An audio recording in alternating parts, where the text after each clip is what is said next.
भगवत गीता ये सिर्फ एक धार्मिक किताब नहीं है। सोचिए, ये तो जिंदगी जीने का एक मैनुअल है। और सबसे दिलचस्प बात, ये ज्ञान किसी शांत आश्रम में नहीं बल्कि एक भयंकर युद्ध के मैदान में दिया गया था। तो चलिए इसके गहरे संदेश को आज समझते हैं। ये एक ऐसा सवाल है जो हम सबकी जिंदगी में कभी न कभी जरूर आता है, जब लगता है कि जो करना पड़ रहा है वो बहुत मुश्किल है, लगभग नामुमकिन। यही वो सवाल है जो हजारों साल पुरानी गीता को आज भी हमारे लिए इतना जरूरी बना देता है। जरा सोच कर देखिए, कुरुक्षेत्र का मैदान है। सामने दुश्मन की सेना में अपने ही दादा, गुरु और भाई बंधु खड़े हैं, और महान योद्धा अर्जुन के हाथ पैर कांप रहे हैं। वो पूरी तरह टूट चुके हैं। यहीं से गीता की शुरुआत होती है, इसी उलझन से। और ठीक इसी पल में, जब अर्जुन पूरी तरह से भ्रमित हैं, उनके सारथी और दोस्त भगवान कृष्ण बोलना शुरू करते हैं। और यहीं से वो संवाद शुरू होता है जो भगवत गीता के 700 श्लोकों में हमारे सामने है। ये ज्ञान अर्जुन को निराशा के अंधेरे से बाहर निकालता है। तो आज हम गीता को समझने के लिए इसके 3 मुख्य रास्तों पर चलेंगे। ये 3 रास्ते हैं निस्वार्थ कर्म का, भक्ति भरे समर्पण का और सही ज्ञान का। गीता के 18 अध्याय इन्हीं 3 हिस्सों में बटे हैं। चलिए एक एक करके इन्हें समझते हैं। तो सबसे पहला रास्ता है कर्म योग का। गीता के पहले 6 अध्याय इसी पर आधारित हैं। ये हमें सिखाते हैं कि काम करना कैसे है, अपना कर्तव्य निभाना कैसे है। कर्मयोग का आइडिया बहुत सीधा है। देखिए, कर्म करना तो हमारी मजबूरी है। हम कर्म किए बिना रह ही नहीं सकते। सांस लेना भी तो एक कर्म है। तो सवाल ये नहीं है कि कर्म करें या ना करें। सवाल ये है कि कर्म को किस सोच के साथ, किस भावना के साथ किया जाए। और यहीं पर सारा खेल है। गीता 2 तरह के कर्म बताती है। एक है सकाम कर्म, यानी जब हम किसी फल की इच्छा से काम करते हैं। ये हमें उम्मीद और निराशा के जाल में फंसा देता है। और दूसरा है निष्काम कर्म, यानी काम करो पर फल की चिंता मत करो। यही हमें मन की शांति और आजादी देता है। गीता का ये श्लोक तो शायद हम सबने सुना होगा, और ये कितनी खूबसूरती से पूरी बात को समझा देता है। बस अपने काम पे ध्यान दो, अपना बेस्ट दो। नतीजा क्या होगा, ये हमारे हाथ में नहीं है। और कमाल की बात यह है कि असली आज़ादी इसी सोच में है। अच्छा, तो कर्म के रास्ते से अब हम आगे बढ़ते हैं दूसरे रास्ते पर।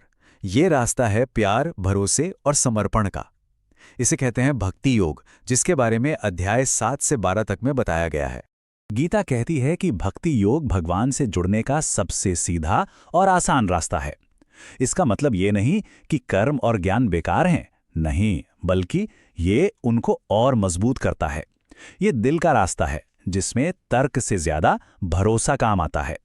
ये श्लोक साफ बताता है कि सच्ची भक्ति सिर्फ एक भावना नहीं है, बल्कि ये भगवान के असली रूप को समझने का एक जरिया है, एक ऐसा रास्ता जो हमें उस परम शक्ति के साथ एक कर देता है। और अब आते हैं तीसरे और आखिरी रास्ते पर, ज्ञान योग। यह बुद्धि का, विवेक का और आध्यात्मिक ज्ञान का मार्ग है। गीता के आखिरी 6 अध्याय यानी 13 से 18 इसी के बारे में है। ज्ञान योग हमें यह समझने में मदद करता है कि हम सिर्फ ये शरीर नहीं है। ये शरीर तो बदलता रहता है, खत्म हो जाता है, लेकिन इसके अंदर जो चेतना है, जो आत्मा है, वो हमेशा रहती है। इसी ज्ञान को पाकर हम जन्म मृत्यु के चक्र से मुक्त हो सकते हैं।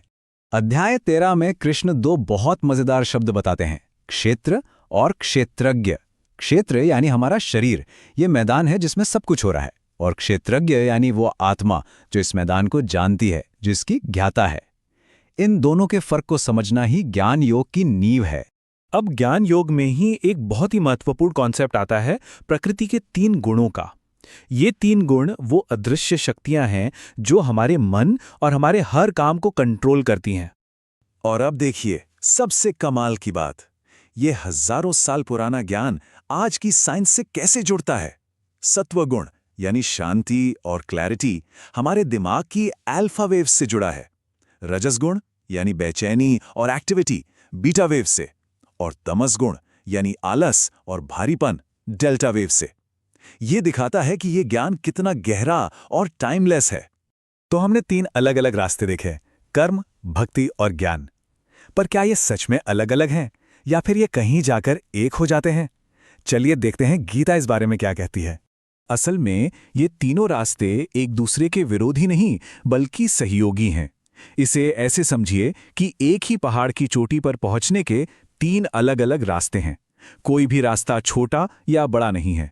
एक समझदार इंसान अपनी जिंदगी में इन तीनों को एक साथ लेकर चल सकता है। और अंत में पूरी गीता का सार क्या है?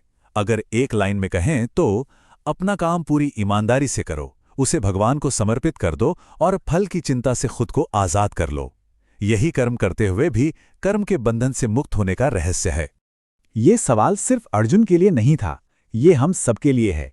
आज की इस भाग दौड़ भरी दुनिया में कर्म, भक्ति या ज्ञान या फिर तीनों का मिला जुला रूप, कौन सा रास्ता हमारे लिए सबसे सही है? इसका जवाब हमें किसी और से नहीं बल्कि अपने अंदर ही खोजना होगा।